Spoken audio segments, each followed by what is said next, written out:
જય ભગવાન. હવે સુખ અને દુઃખ એની જિંદગીમાં નોંધ કેટલી લેવી એનું એક બહુ સરસ ઉદાહરણ છે, વાર્તા છે કે બે મિત્રો હતા, મિસ્ટર એ અને મિસ્ટર બી.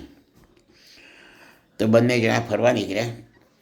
દરિયા કિનારે ચાલતા ચાલતા જાય છે. વાતમાં કંઈક ગુસ્સો થઈ જાય છે એટલે મિસ્ટર એ મિસ્ટર બીને લાફો માર્યો.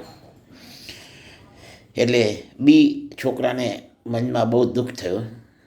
એણે દુઃખી થઈ અને દરિયાની રેતીના કિનારા પર લખ્યું, આજે મને મારા ભાઈબંધે લાફો માર્યો.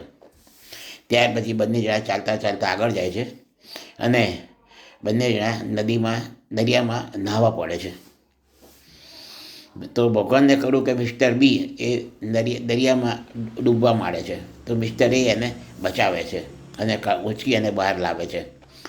તે ઊંચા પથ્થર પર લખે છે, આજે મને મારા ભાઈબંધે બચાવ્યો.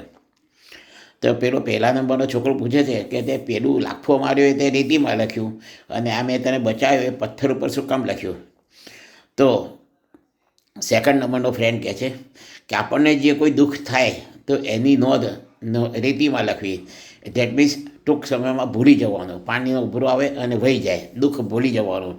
અને કોઈ આપણા પર ઉપકાર કર્યો છે, આપણને સુખ મળ્યું છે, તો એની પથ્થરની લકીર સમજી અને આ જીવન યાદ રાખવું અને લખી રાખવું.